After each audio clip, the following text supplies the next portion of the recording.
Bayangkan sebuah rumah yang dahulu berdiri kokoh, indah dan nyaman untuk ditinggali. Tapi seiring waktu, atapnya mulai bocor, dindingnya rapuh dan pondasinya perlahan retak. Itulah bumi kita hari ini. Selama 4,5 miliar tahun, bumi menjadi panggung bagi semua kehidupan. Dari makhluk purba di lautan, hingga peradaban modern dengan gedung pencakar langit. Tapi sekarang, tanda-tanda bahwa bumi mulai menua, sudah tidak bisa ditutupi lagi. Lihatlah udara Jakarta yang semakin sesak oleh polusi, hutan Amazon yang dulu disebut paru-paru dunia kini gundul oleh deforestasi, dan laut kita yang penuh sampah-sampah plastik. Laporan IPCC menyebutkan bahwa suhu global sudah naik sekitar 1,1 derajat Celcius dibandingkan masa pra-industri. Kedengarannya kecil, tapi efeknya luar biasa. Es di kutub utara mencair begitu cepat sehingga kota-kota pesisir dunia terancam tenggelam, termasuk Jakarta di Indonesia. Di tempat lain, badai, banjir, dan kekeringan ekstrim semakin sering melanda. Para ilmuwan menyebutkan ini sebagai tanda demam planet. Bahkan fisikawan legendaris Stephen Hawking pernah memperingatkan manusia hanya punya waktu sekitar 100 tahun untuk mencari planet baru, atau kita akan punah di bumi. Kalimat ini mengguncang dunia, karena jika benar bumi sedang menuju akhir perannya sebagai rumah kita, maka manusia perlu mencari tempat lain untuk bertahan hidup.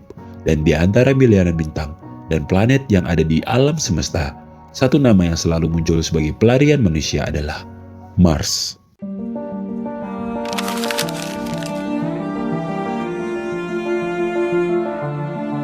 Mars, planet merah yang selama ribuan tahun hanya menjadi cahaya kecil di langit malam. Bagi bangsa Romawi kuno, Mars adalah dewa perang. Bagi astronom modern, ia adalah teka-teki yang menunggu untuk dipecahkan. Dan bagi umat manusia hari ini, Mars adalah simbol harapan, atau mungkin pelarian. Kenapa Mars? Jawabannya sederhana. Mars adalah planet yang paling mirip bumi. Ia punya siang dan malam yang hampir sama panjangnya dengan planet bumi. Ia punya jejak sungai purba yang membuktikan miliaran tahun lalu, Mars pernah punya air yang mengalir. Bahkan penelitian terbaru menunjukkan ada kemungkinan masih ada es air di bawah tanahnya. Sejak 1960-an, Uni Soviet dan Amerika Serikat sudah saling berpacu mengirim wahana ke Mars. NASA berhasil mendaratkan Sojourner pada 1997, lalu dilanjutkan dengan rover Spirit, Opportunity, Curiosity, hingga Perseverance yang sekarang sedang menjelajahi kawah Jezero. Setiap rover membawa misi yang sama, mencari jawaban apakah Mars pernah atau masih bisa mendukung kehidupan. Tak hanya NASA, Uni Eropa dengan Mars Express, Tiongkok dengan misi Tianwen-1, bahkan Uni Emirat Arab dengan satelit Hope ikut masuk dalam perlombaan Mars. Dan di tengah semua itu, ada Elon Musk dengan SpaceX. Ia terang-terangan menyatakan bahwa umat manusia harus menjadi spesies multiplanet. Mars adalah tujuan pertamanya. Tapi di balik semua semangat itu, ada kenyataan pahit. Mars bukanlah bumi kedua. Suhunya bisa turun hingga minus 60 derajat Celcius.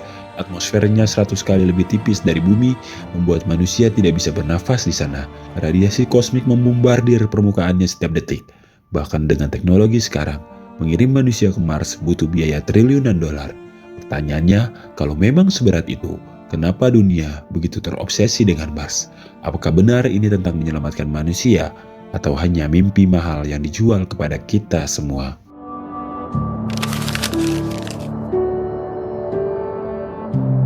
Mars bukan hanya planet, ia telah menjelma menjadi simbol, sebuah layar kosong tempat manusia menuliskan harapan, ketakutan, dan bahkan ilusi terbesar mereka.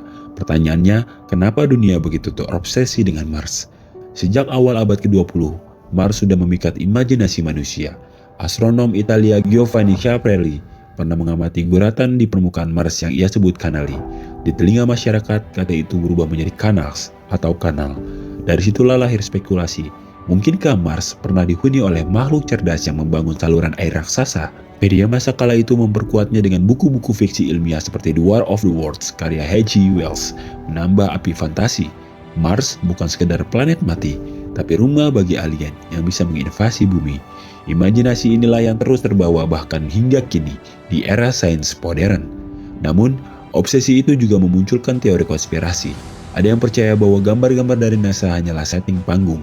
Foto-foto permukaan Mars disebut tak lebih dari gurun Nevada atau Death Valley yang direkayasa agar terlihat asing. Narasi ini mirip dengan teori konspirasi pendaratan di bulan tahun 1969, bahwa semua hanyalah sandiwara geopolitik. Lalu, muncul klaim aneh tentang wajah di Mars tahun 1976. Wahana Viking 1 NASA memotret sebuah daratan bernama Cydonia. Dalam fotonya terlihat formasi batuan mirip wajah manusia raksasa, walau kemudian dibuktikan sebagai ilusi cahaya dan bayangan. Banyak yang tetap percaya itu adalah tanda-tanda adanya peradaban kuno di Mars. Di sisi lain, ada realita yang tak bisa dipungkiri. Proyek Mars telah menyedot triliunan dolar. Negara-negara besar menggunakannya bukan hanya untuk sains, tapi juga politik dan prestis. Siapa yang pertama menjejakkan manusia di Mars akan dicatat sejarah sebagai pemilik kunci masa depan. Dalam konteks ini, Mars bisa jadi bukan soal menyelamatkan manusia, tapi soal siapa yang menguasai narasi masa depan umat manusia. Namun, benarkah Mars memang bisa dihuni? Fakta ilmiahnya suram, suhu ekstrim, radiasi kosmik, atmosfer tipis, dan tidak adanya medan magnet pelindung membuat Mars lebih mirip penjara daripada rumah baru. Bahkan teknologi paling canggih sekalipun mungkin hanya bisa membuat kubus kaca raksasa, kubah tertutup bertekanan agar manusia bisa bertahan.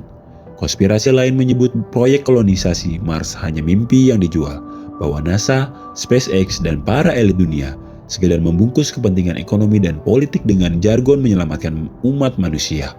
Miliaran orang masih berjuang menghadapi kelaparan, kemiskinan, dan krisis iklim di bumi. Sementara itu, dana fantastis dialirkan ke planet merah yang bahkan belum tentu bisa dihuni. Jadi, mengapa Mars begitu penting?